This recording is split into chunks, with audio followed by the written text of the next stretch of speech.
They had it all: fame, fortune, mansions, and fans chanting their names. Red carpets, private jets, the ultimate Hollywood dream.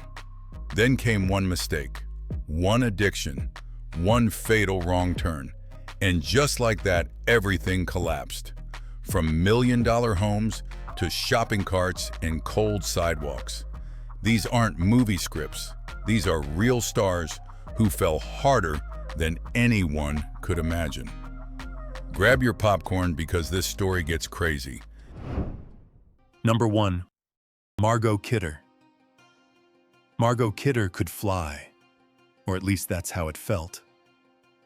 As Lois Lane, she traded punches with deadlines, flirted with danger, and made Superman look nervous. Smart, fearless, unforgettable, Margot wasn't just the girl next door. She was the girl who kicked the door open and demanded the truth. Hollywood loved her. Audiences adored her. The future looked bulletproof. Then reality hit harder than a speeding train. In 1990, a brutal on-set car accident left Margot temporarily paralyzed and financially wrecked. Roles disappeared. Medical bills moved in. Debt stacked up. And Hollywood, ever loyal, quietly looked the other way. By the mid-90s, the woman who once soared across the screen vanished completely. When police finally found her in 1996, it wasn't at a premiere, it was in cardboard boxes. Hair cut short, teeth missing, mind unraveling. Lois Lane had crash-landed hard. The irony was savage. The woman who flew with Superman couldn't stay grounded in real life. Fame didn't save her. Money didn't last. And the industry that taught her how to soar never bothered with a parachute. It's the kind of story that makes you laugh nervously and then stop laughing altogether.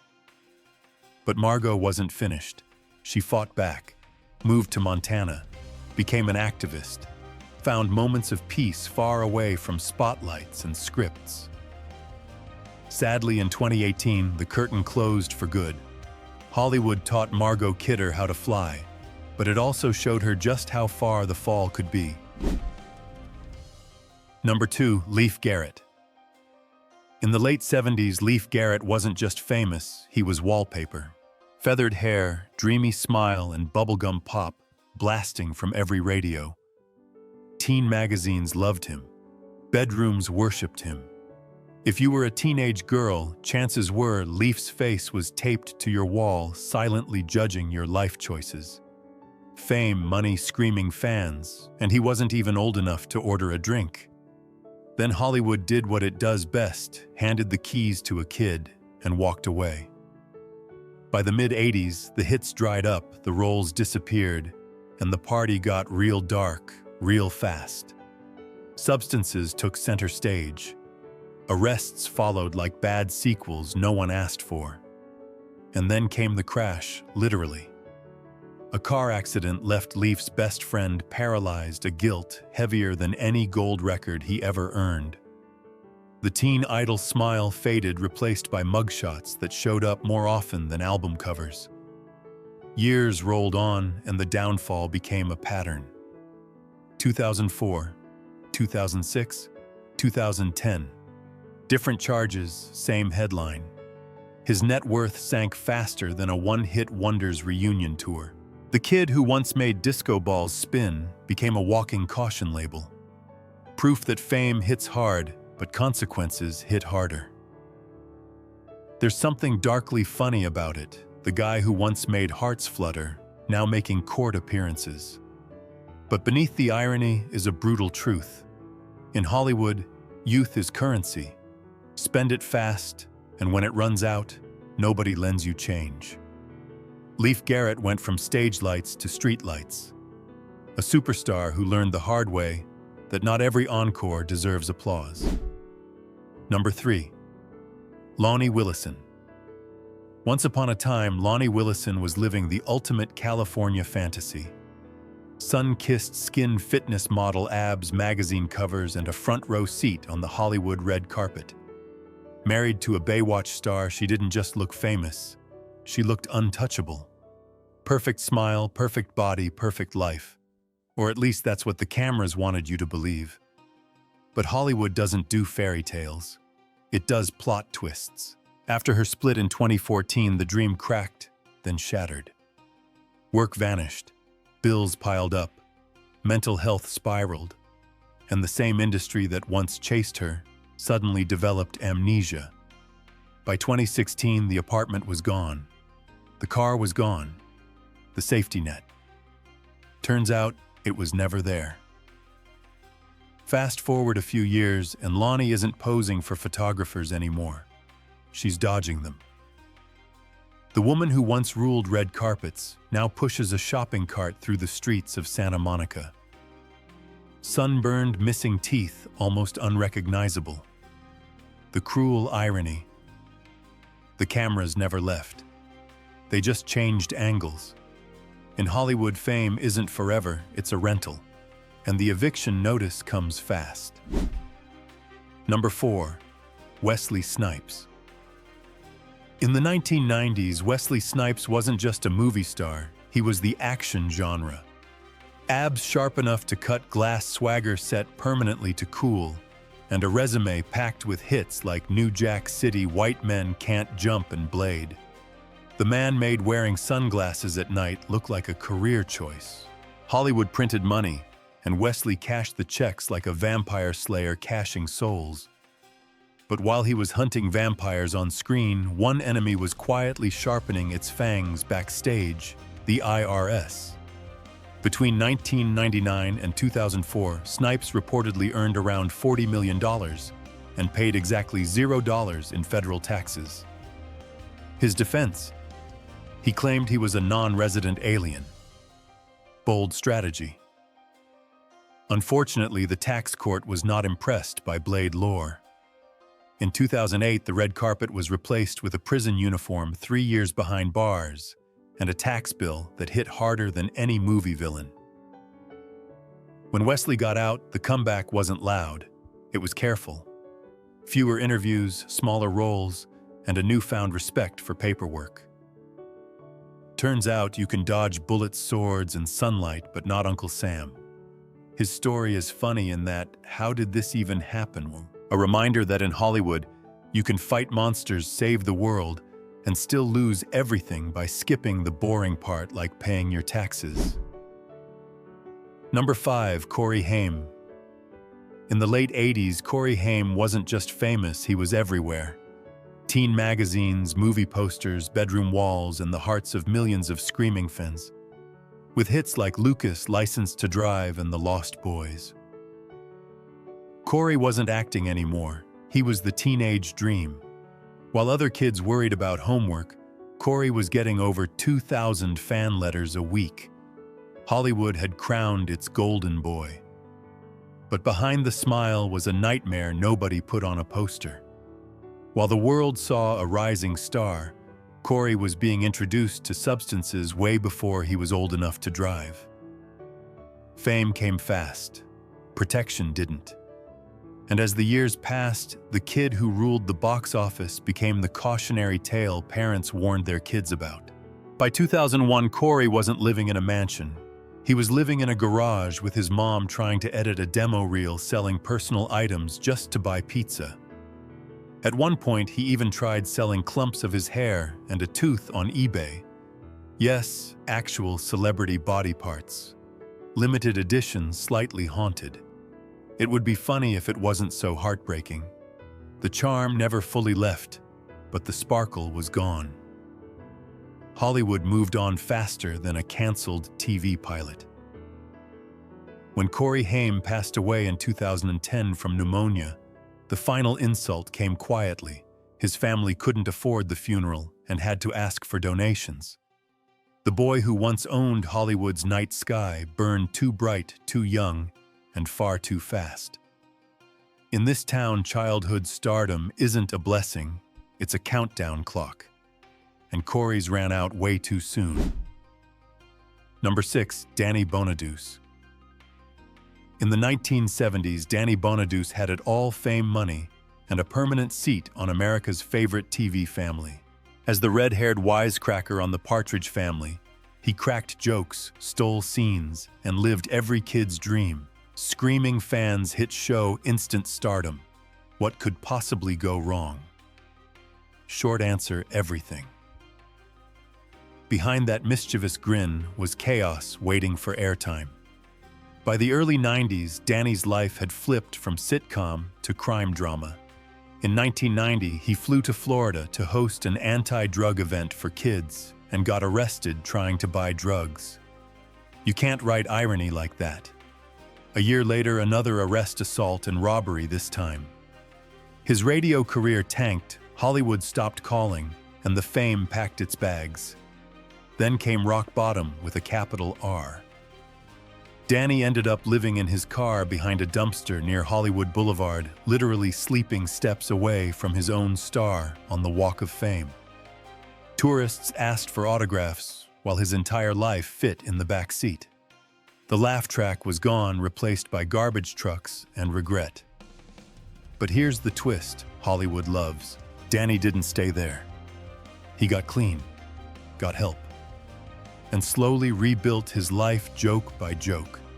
By 2011, he was hosting a successful morning radio show in Seattle, proving that sometimes the wildest comeback stories begin behind a dumpster. Danny Bonaduce went from TV royalty to tabloid wreck to redemption arc. In Hollywood terms, that's not a downfall. That's a season finale nobody saw coming. Number 7, Randy Quaid. Randy Quaid wasn't just in Hollywood. He was Hollywood royalty. Over 90 films, Oscar-nominated talent, and forever immortalized as Cousin Eddie, the lovable disaster who somehow felt a little too real. Randy played chaos so well, eventually the line between character and life just disappeared. Then the plot went off the rails. By 2009, Randy and his wife were arrested for allegedly using a fake credit card to skip out on a hotel bill. Not exactly Oscar behavior. A year later, things escalated from awkward to unhinged when the couple broke into Randy's former mansion in Santa Barbara and moved into the guest house. When police showed up, Randy claimed he still owned it. He didn't. Reality check failed. Arrest warrants followed so naturally, Randy did the most Hollywood thing possible: he fled the country. The Quaids skipped court and ran to Canada, claiming they were victims of a secret Hollywood conspiracy targeting famous people. Yes, really. What followed was a bizarre saga of wigs, YouTube rants, and paranoia that made Cousin Eddie look like the responsible one. Eventually, the madness cooled. The couple settled quietly in Vermont. No premieres, no red carpets, just flannel shirts, maple syrup, and a faint echo of that wild Hollywood energy. Randy Quaid went from respected actor to real-life outlaw comedy, starring in a sequel no one asked for, but somehow everyone watched. Number 8, Natasha Lyonne. Natasha Lyonne exploded onto the scene with a raspy voice, sharp wit, and an attitude that felt like it had a cigarette permanently lit. Movies like American Pie turned her into Hollywood's favorite smart-mouth rebel, funny, fearless, and just unhinged enough to be interesting. She wasn't playing the cool girl. She was the cool girl. And Hollywood loved her until it didn't. By the early 2000s, the party stopped being cute. What used to be wild fun turned into police reports, court dates, and headlines that read less breakout star and more what happened now. Natasha racked up arrests, wrecked a Manhattan townhouse, and openly spiraled into heavy substance use. The red carpets disappeared. So did the roles. At her lowest point, Natasha was homeless, sick with hepatitis C, and clinging to life in a hospital bed. That's not a comeback arc, that's the end of Act 3. But Natasha Lyonne doesn't do quiet endings. She checked herself into rehab, got clean, and rebuilt her career one painfully small role at a time. No shortcuts, no overnight miracles, just survival mixed with stubborn talent.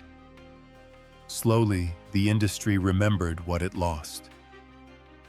Then came Orange is the New Black, the perfect chaos-friendly role that turned her pain into power. Audiences fell in love all over again. Now starring, producing, and headlining hits like Poker Face Natasha, is living proof that rock bottom isn't a grave, it's a launch pad. She crashed, burned, crawled back, and somehow came out cooler. Same voice, same edge, just fewer court dates. Number 9. Erin Moran. Back in the 1970s, Erin Moran was America's little sister. As Joni Cunningham on Happy Days, she was cute, quick, and impossibly lovable. The kind of TV kid who felt like family. She was so popular, she even got her own spin-off. Lunchboxes, posters, primetime fame. Erin was living proof that Happy Days could last forever. Spoiler alert, they didn't. When the cameras stopped rolling, Hollywood packed up and moved on. Erin didn't. She got typecast, sidelined, and quietly erased from the industry that once adored her.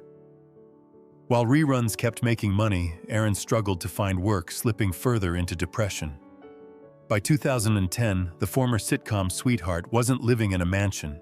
She was living in a trailer park in Indiana with her mother-in-law. That arrangement ended badly, reportedly fueled by alcohol, and Erin found herself homeless. There's something brutally ironic about it.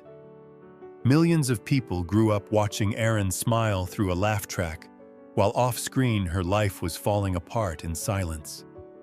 No flashy scandals, no tabloid redemption arc, just a slow fade out. The kind Hollywood never films. In 2017, Erin Moran passed away at just 56 from stage 4 cancer. No substances, no shocking twist, just a quiet, heartbreaking ending. The girl who once brought joy to millions ran out of it herself. Hollywood gave Erin fame, fortune, and a familiar face, but when the lights went out, it didn't give her a safety net. Number 10. Gary Coleman. In the 1980s, Gary Coleman was unstoppable. Small in size, massive in personality, and armed with one of the most famous catchphrases in TV history. As Arnold Jackson on Different Strokes, he wasn't just a child star, he was pop culture. What You Talkin' About Willis became a national reflex. Gary ruled primetime television and made millions doing it. But Hollywood has a cruel sense of humor. Behind the laughs, Gary was fighting battles no laugh track could fix. Severe health issues led to multiple kidney transplants, stunting his growth and draining his energy. And while he was earning serious money, someone else was spending it. By the time Gary realized his fortune was gone, the damage was already done. He sued his parents, and business manager won the case and still ended up bankrupt. Turns out winning in court doesn't mean winning in life. Adulthood hit harder than any punchline. Roles dried up. Scandals piled on. Depression followed close behind. By the 2000s, Gary was better known for court appearances than auditions. The kid who once owned television was now working security jobs, selling autographs and fighting to stay afloat, while the world kept laughing at reruns of his childhood. When Gary Coleman passed away in 2010 at just 42, America mourned, but quietly. The little guy who carried an entire sitcom on his back left behind a lesson bigger than any joke. In Hollywood, talent can make you famous, but it won't protect you. Gary proved that being small never stopped him from shining, but it didn't stop the industry from pulling the ladder away either. Number 11. Brett Butler. In the 90s, Brett Butler was on fire, literally titled Grace Under Fire. Sharp tongue, fearless attitude, southern grit, and punchlines that hit harder than a studio audience laugh track. She ruled ABC's comedy lineup, roasted everyone in sight, and made millions doing it. Brett wasn't just funny, she was dangerous funny. The kind who could insult you and have you thank her afterward. But fame came with backstage chaos. Addiction crept in. Behavior turned unpredictable. the set grew tense. And in 1998, ABC did what networks do best when things get messy. They pulled the plug. Just like that, the fire was out. The money dried up. The roles vanished. And Hollywood once again pretended it had never laughed that hard. The fall was brutal. Brett lost her home, her savings, and eventually her footing. By 2011, the woman who once headlined primetime television was sleeping in homeless shelters in Georgia. From network star to shelter bed, a plot twist even sitcom writers wouldn't dare pitch.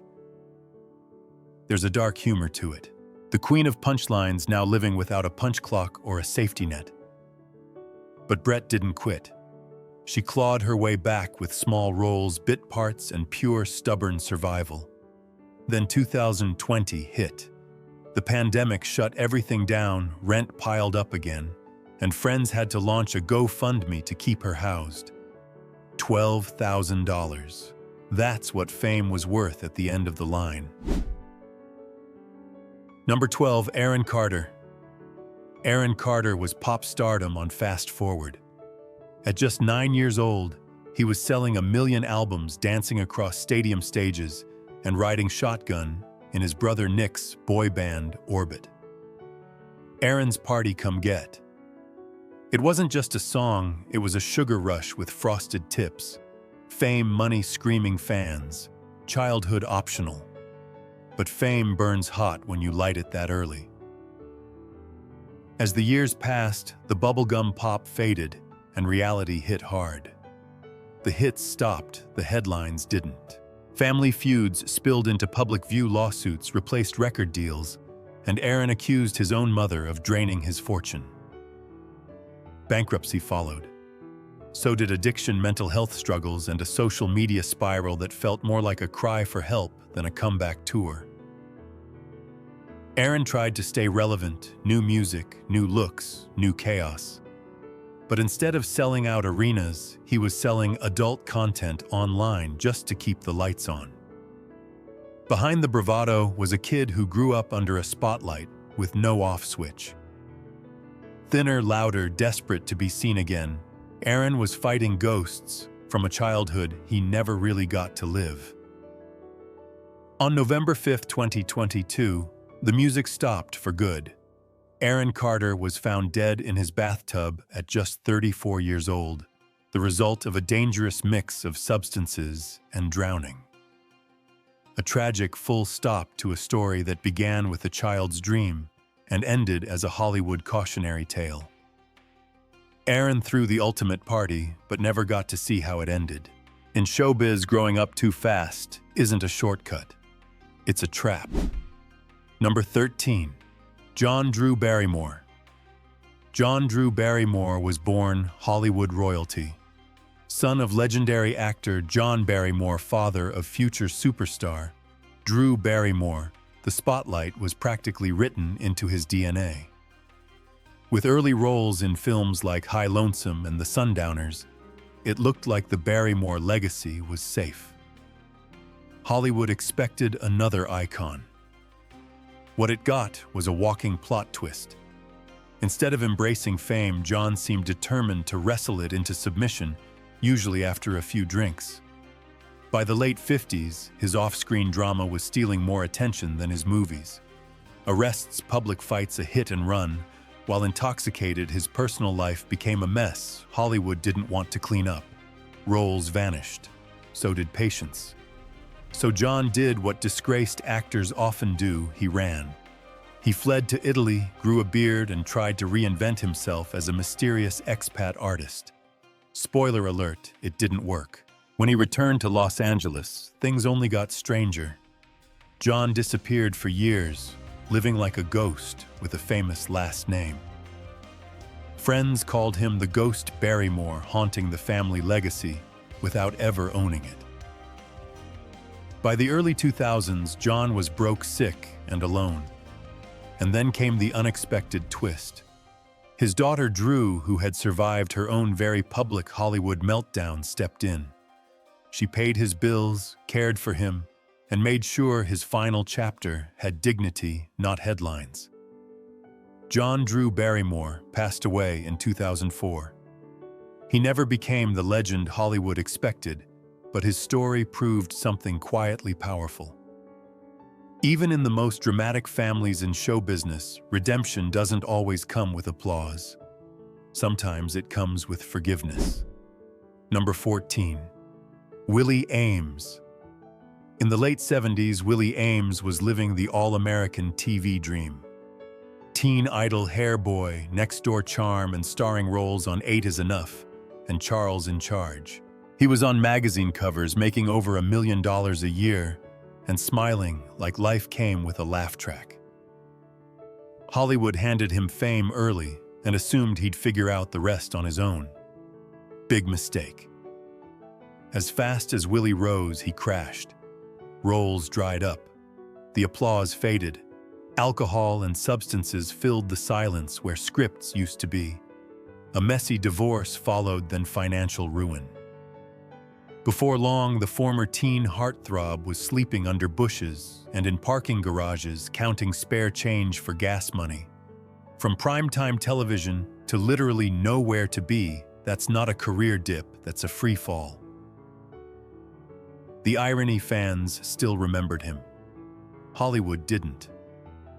Rock bottom hit hard enough to wake him up. Willie sobered up, found faith, and decided that pride was optional if survival was the goal. His comeback didn't start with a movie deal, it started on a cruise ship, as a ping-pong attendant. Yes, really. From teen idol to cruise ship staff handing out paddles instead of autographs. But here's the twist. Willie worked his way up, shuffleboard by shuffleboard, until he became cruise director, basically running the entire floating city. And eventually, Hollywood came knocking again. These days, Willie pops up in wholesome Hallmark movies, smiling like a man who's already lived the worst season of his life and survived. Willie Ames didn't just make a comeback, he rewrote the ending. Proof that even if Hollywood throws you overboard, you can still swim back as long as you don't mind starting at the bottom of the deck. Number 15. Bobby Driscoll. Bobby Driscoll was Disney's golden boy, literally. By the age of 9, he was starring in major films, winning a juvenile Oscar, and lending his voice to Peter Pan himself. He was the face of innocence, the kid who taught the world to never grow up. Hollywood loved him. Disney adored him. And Bobby probably thought the magic would last forever. It didn't. Puberty hit, acne showed up, and suddenly Disney decided Bobby wasn't magical anymore. Just like that, he was dropped. No farewell parade, no safety net. The boy who flew through Neverland was kicked out the window. Hollywood moved on faster than you can say second star to the right. What followed was the darkest kind of sequel. Rejected by the industry that raised him, Bobby slipped into drugs and petty crime. Red carpets turned into police records. He did time in a treatment facility, tried to claw his way back with a Broadway comeback, but no one bought a ticket. The audience had already forgotten his name. By the late 60s, Bobby was wandering New York, broke, alone, and invisible, a former child star without a childhood or a future. In 1968, 2 kids playing in an abandoned building found his body. He was 31 years old. No headlines, no applause, no fairy tale ending. There's a cruel irony in it all. The boy who voiced Peter Pan, the kid who promised we'd never grow up, was destroyed by an industry that did exactly that. In Hollywood, the magic is real, but the expiration date comes fast. Number 16. Marvin Gaye. Marvin Gaye didn't just sing love songs, he invented moods. His voice could melt hearts, fix marriages, and make a radio feel like a candlelit room. As Motown's crown prince, Marvin gave the world classics like Let's Get It On and Sexual Healing. Smooth, stylish, unstoppable. The man didn't hit notes, he whispered revolutions. But while the music sounded heavenly, Marvin's life backstage was absolute chaos. By the mid-70s, the hits were still coming, but so were the demons. A brutal breakup, unpaid taxes, record label battles, and a growing dependence on substances turned Marvin's soul into a battlefield. The same man who sang about love was paranoid, broke, and buried under debt. To escape it all, Marvin fled to Europe, bouncing between recording sessions and emotional breakdowns like it was a tour schedule. Then came Sexual Healing, a massive comeback. Grammys, smiles, redemption. Right, not quite. The music healed the charts, not the man. Marvin returned home still fragile, still fighting ghosts. And in 1984, during a heated argument with his own father, the unthinkable happened. The voice that defined generations was silenced by the man who gave it to him. The cruel punchline: Marvin died nearly 10 million in debt. A legend who gave the world love, joy, and soul, and never found peace himself. His story is tragically ironic, the smoothest voice in music, trapped in the loudest pain. Marvin Gaye proved one thing: you can soundtrack everyone else's happiness and still lose your own. In Hollywood and music, talent makes you immortal, but it doesn't make you safe. Doesn't make you safe. Doesn't make you safe. Doesn't make you safe. You think losing everything is the worst ending? Nope.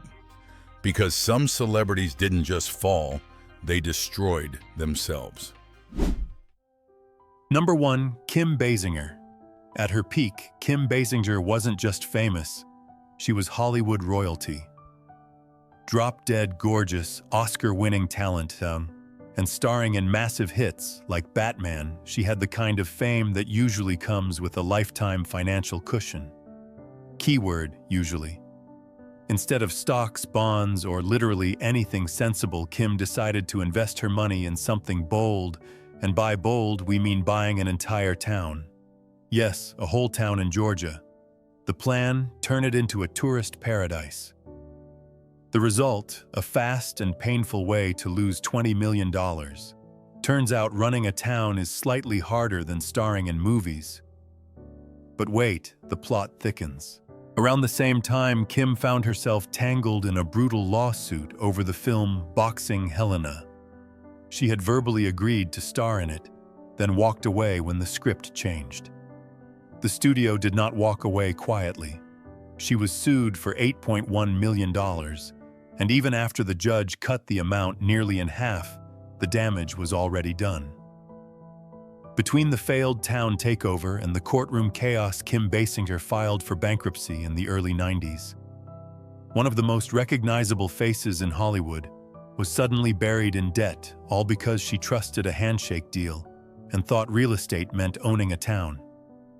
You can be stunning, talented, and famous, but if you buy a town without a backup plan, Hollywood won't save you.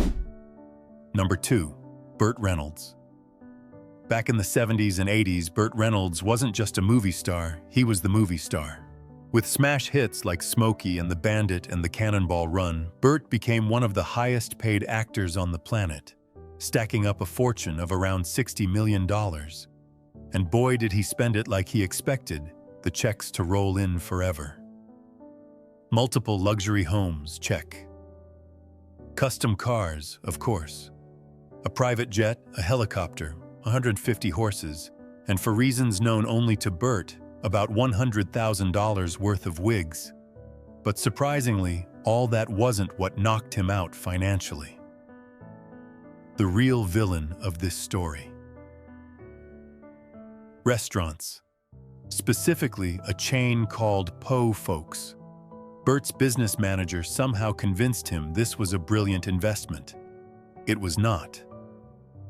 When that collapsed, the solution was invest in another restaurant chain called Daisy Diner, because lightning always strikes twice, right, wrong. That disaster alone cost Burt and his partner $20 million. Add in a brutally expensive divorce and a massive unpaid loan to CBS, and the once untouchable star was suddenly drowning. In 1996, Burt Reynolds filed for bankruptcy with $10 million in debt. You can outrun cops on screen all day, but you can't outrun bad investments, especially when they serve bad food. Number 3. Mike Tyson. Mike Tyson didn't just make money, he obliterated the concept of financial limits. At his peak, every punch he threw was worth millions, and before anyone could say uppercut, Tyson was sitting on an estimated $300 million fortune. That's not wealth, that's boss-level money. So what did he do with it? Everything you're not supposed to do. After serving prison time, Tyson came out swinging at his own bank account. He bought Bengal tigers like they were goldfish, dropped millions on luxury cars, and threw parties so outrageous they reportedly cost $400,000 a night. And because subtlety was never his thing, he gifted his ex-wife a $2 million solid gold bathtub because nothing says I'm healing like bathing in precious metals. But here's the knockout punch. Tyson wasn't just spending fast, he was spending reckless. Legal fees, unpaid taxes, child support entourages, and impulse buys piled up faster than his opponents used to hit the canvas. By 2003, the man who once terrified the heavyweight division was flat on his financial back. Mike Tyson filed for bankruptcy, claiming $23 million in debt. Yes, from $300 million to negative millions. It's the most extreme fall on this list, and honestly, it almost feels poetic. Tyson didn't just lose his fortune, he knocked it out cold. Number 4. 50 Cent. At one point, 50 Cent wasn't just rich, he was untouchable. Hit records, sold-out tours, business deals everywhere you looked. With songs like In Da Club printing money non-stop, his net worth shot up to an estimated $150 million. Life was good. Very good. Then the internet happened. In a move that can only be described as career self-sabotage, 50 Cent uploaded a tape featuring Lastonia Leviston, the ex-girlfriend of fellow rapper Rick Ross. Unsurprisingly, she was not amused. Lawsuit incoming. The court ordered 50 to pay $7 million in damages, and that was just the beginning of the financial pain. At the same time, his business ventures were quietly bleeding cash. Bad investments wiped out another 10 million. And suddenly he owed money to people you never want angry at you, stylists, trainers, and other professionals who definitely remember invoices. Instead of getting shot 9 times again, 50 Cent took a different hit bankruptcy court. He filed for bankruptcy in 2015, claiming the move was strategic. And to be fair, it kind of was. It helped him protect assets and reorganize his finances. Still, going from rap royalty to legal paperwork is not exactly the flex it used to be. The twist, like any good rapper story, there's a comeback. 50 Cent clawed his way back to millionaire status through TV deals and smart branding. But even today, his fortune is a shadow of its former self, proof that one bad post can cost more than a diamond chain ever will. Number 5. MC Hammer. In the early 90s, MC Hammer wasn't just popular, he was everywhere. His mega hit, Can't Touch This, turned him into a walking ATM, pulling in nearly $30 million a year, while he already had around $70 million stacked in the bank. Most people would have slowed down. Hammer, he floored it. First came the mansion, a $30 million custom-built palace complete with indoor and outdoor pools, high-tech control panels, and 3 waterfalls. Because apparently, one waterfall screams middle class. Then came the entourage. Hammer refused to lift a finger himself and employed around 200 staff members, costing him roughly $500,000 every single month. That's not payroll, that's a small country. And we're not done. Luxury cars, horses, designer, everything, non-stop spending like the money printer would never shut off. Spoiler alert, it did. Hammer was burning cash faster than he was making it, and by 1996, reality finally caught up. MC Hammer filed for bankruptcy with $13 million in debt. He owed the IRS, department stores, limo companies, even his own brother. Everything went up for sale, from cars to clothes, proving that when you live like royalty, without a plan, the kingdom collapses fast. The lesson: you can touch this, and it's called a budget. Number 6, Toni Braxton. Toni Braxton has a voice so powerful it can break hearts. Unfortunately, it also broke her bank account. When Unbreak My Heart dominated the charts in 1996, spending 11 weeks at number 1, Toni skyrocketed to superstardom. The fame was massive. The checks were huge. The money gone shockingly fast. Just 2 years later, Toni filed for bankruptcy for the first time. Why, part of it was a nasty legal fight with her record label as she tried to escape a bad contract. But Toni later admitted something even more surprising. She spent millions on household items, plates, furniture, decor, apparently enough kitchenware to supply a small nation. How many forks does one Grammy winner need? Science still has no answer. Then came the comeback. New music, renewed fame, and a second chance at financial stability. But fate wasn't done yet. In 2008, health issues forced her to cancel a major tour, instantly wiping out millions in expected income. Round 2 with bankruptcy court followed soon after. That makes Toni Braxton the only celebrity on this list to go bankrupt twice, a rare and painful achievement. Thankfully, reality TV Vegas residencies and smart career moves helped her climb back up. Number 7. Curt Schilling. Curt Schilling spent years on the pitcher's mound, doing what he did best, striking people out and stacking cash. As one of baseball's biggest stars, he earned an estimated $114 million over his MLB career. Most retired athletes buy a beach house or start golfing. Curt. He decided to save the video game industry. Bold move.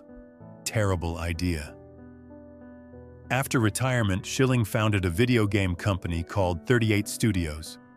Dream big, right?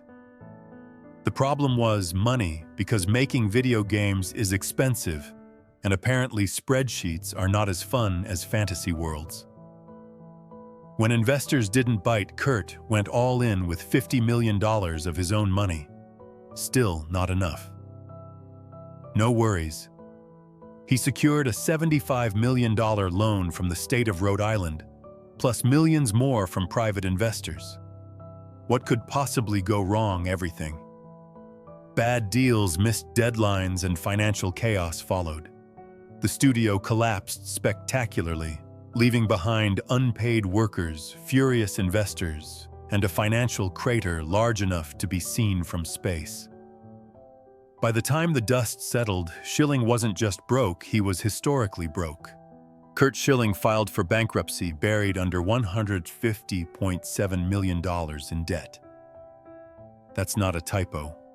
One bad business dream wiped out a Hall of Fame-level fortune and dragged an entire state into the mess.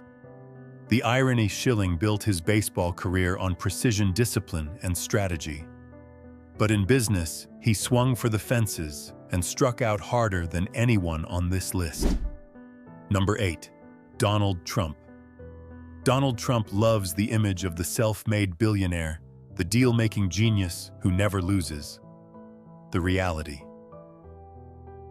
Let's just say the math doesn't always agree with the branding. Trump didn't start from scratch. He got a massive head start from his father, including a $1 million trust fund and generous personal loans to help him find his way. Must be nice. With that cushion, Trump dove headfirst into real estate, casinos, hotels, and luxury developments. On paper, it looked impressive. In practice, disaster. According to the New York Times, between 1985 and 1989 alone, Trump's businesses lost a jaw-dropping $359.1 million. That's not a bad year, that's a financial crime scene. Casinos failed, hotels collapsed, apartment projects underperformed, and when the bills came due, Trump pulled off his signature move, corporate bankruptcy. Not once, not twice, but 6 times, with the most recent filing in 2009. To be clear, Trump himself didn't go personally bankrupt, just his companies. That legal loophole helped protect his personal wealth while leaving lenders, contractors, and employees holding the bag. So while Trump stayed afloat, plenty of people around him didn't. Workers lost jobs, investors lost money, and Trump. He kept selling the image of success like nothing happened. The irony is brutal. A man famous for shouting, "You're fired," built an empire on businesses that failed again and again. Proof that in America you don't always have to win, you just have to rebrand the loss. Number 9. Jose Canseco. Jose Canseco didn't just hit home runs, he obliterated baseballs. During his explosive MLB career, the man raked in around $45 million, enough money to set up generations of Cansecos. And yet somehow it all vanished. According to Jose, though, don't blame him. Blame literally everyone else. First on his list of suspects, his 2 divorces, which he claims drained him dry. Then came the family members he generously supported. After that, the government, because in a shocking twist, forgetting to pay your taxes turns out to be a bad financial strategy. Who knew? But Jose's favorite sport after baseball might actually be finger-pointing. He's blamed managers, advisors, ex-wives, relatives, and pretty much any living organism within arm's reach, everyone except the guy in the mirror. Meanwhile, the money kept disappearing faster than a fastball at 100 miles per hour. By 2012, the former MVP had officially struck out. Jose Canseco filed for bankruptcy with just $21,000 in assets and a whopping $1.7 million in debt. From luxury living to loose change, the fall was brutal. The irony: Canseco once exposed baseball's steroid scandal and shook the entire league, but he couldn't uncover the mystery of where his money went. Lesson learned: you can hit bombs, break records, and still get taken out by taxes and bad decisions. And unlike baseball, bankruptcy has no replay review. Number 10. Janice Dickinson. Janice Dickinson has never been short on confidence. In fact, she proudly calls herself the world's first supermodel. And to be fair, she's been stomping runways, gracing magazine covers, and judging aspiring models for over 40 years.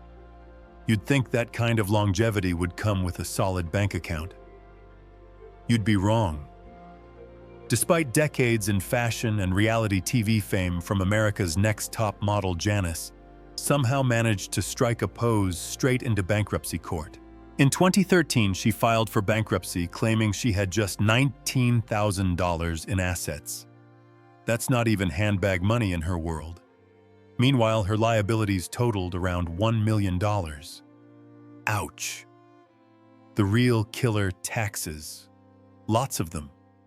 More than $500,000 in back taxes, to be exact. Turns out, looking fabulous does not exempt you from the IRS. Who knew, between legal issues, financial mismanagement, and living like the checks would never stop coming, the math finally stopped mathing. So there she was, a fashion icon who once defined glamour, now buried under debt and paperwork. It's a reminder that even if you've mastered the runway walk, you still need to know how to walk past unnecessary expenses. Number 11. Courtney Love. Courtney Love didn't just marry into rock royalty, she inherited it. After the tragic death of Nirvana frontman Kurt Cobain, Courtney suddenly found herself sitting on an estimated $27 million fortune. That's the kind of money most people would carefully invest, protect, and maybe retire on. Courtney. She did what any true rock star would do. She lit it on fire slowly, expensively, and very loudly. Instead of financial advisors, Courtney chose a full-throttle rock and roll lifestyle. Addictive substances, non-stop parties, and chaos became the daily routine. Managing money was clearly not on the set list. On top of that, she spent years tangled in lawsuits and legal battles, each one taking another bite out of the Nirvana millions. Courtrooms, it turns out, are not cheap venues. Unlike some others on this list, Courtney never officially filed for bankruptcy, but make no mistake, the money vanished all the same. By the late 2000s, that massive inheritance was completely gone. No mansions, no safety net. Just enough income to keep the lights on and the legend alive. The irony, Courtney Love became famous for rejecting mainstream rules and living on the edge. And while that made her a cultural icon, it also made her one of the clearest examples of how fast money disappears when discipline never shows up. Number 12. Marvin Gaye.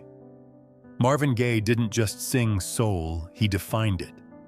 With timeless hits like Sexual Healing, he became one of the most influential artists in music history, and for a long time his bank account reflected that superstar status.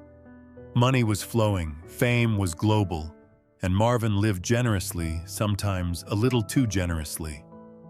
He bought his parents a house, helped support his family, and even bought his father a gun to protect the household. That decision would later become tragically ironic. Behind the smooth vocals and romantic lyrics, Marvin was quietly battling severe mental health issues, paranoia, and inner demons that fame couldn't fix. Then came the unimaginable. Just one day before Marvin's 45th birthday, his own father shot and killed him using the very gun Marvin had purchased. It remains one of the most shocking and heartbreaking moments in music history. A story so dark, it almost feels unreal. And the financial fallout was just as grim. When Marvin Gaye died, his estate was buried under $9.2 million in debt. Despite decades of chart-topping success, poor money management and personal struggles left his finances in ruins. Thankfully, his legendary music catalog proved more powerful than the debt collectors. Royalties from his songs helped settle the massive obligations relatively quickly. The bitter irony, Marvin spent his life creating music that healed millions but couldn't save himself from his own pain. His story is a reminder that talent, fame, and money mean nothing if peace of mind is missing. In Marvin Gaye's case, the music lived forever, even when everything else fell apart. Number 13. Nicolas Cage. Nicolas Cage is living proof that being wildly talented and wildly irresponsible can absolutely coexist. At the height of his career, Cage wasn't just successful, he was drowning in cash. By 2010, he was earning around $40 million a year and had amassed an estimated $150 million fortune. For most people, that's never worry again money.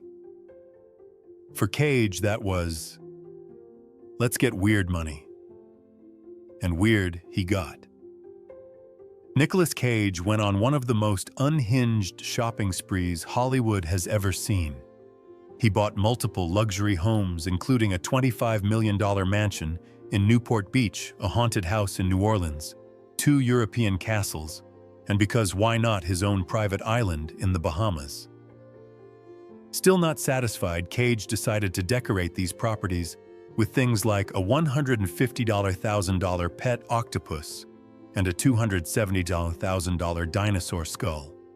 Because nothing says good investment like prehistoric bones.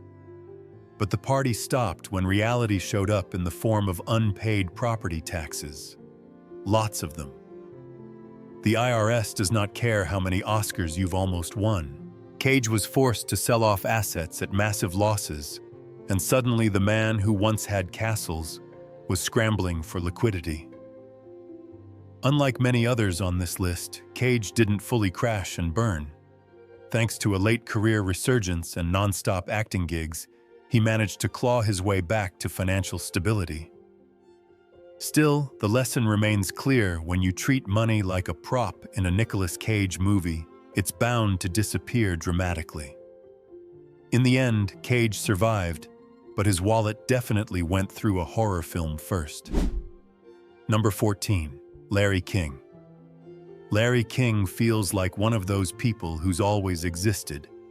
Suspenders, glasses, that unmistakable voice. The man was basically a permanent feature of American culture for over 50 years. Which is why it's so shocking to learn that long before he became Larry King Live, he was once completely broke and effectively erased from journalism. Back in the early 70s, Larry's career hit a brick wall. He was accused of stealing $5,000 from his Wall Street financier business partner. The charges were eventually dropped, but the damage was already done. Larry was fired, publicly disgraced, and worst of all, blacklisted. For 4 long years, he couldn't find work in journalism at all. No mic, no camera, no paycheck. By 1978, the situation was brutal. Larry King was drowning in $350,000 of debt, a massive amount at the time. With no steady income and nowhere to go, he filed for bankruptcy. From broadcasting hopeful to financial disaster, talk about a bad segment. But here's where the story flips.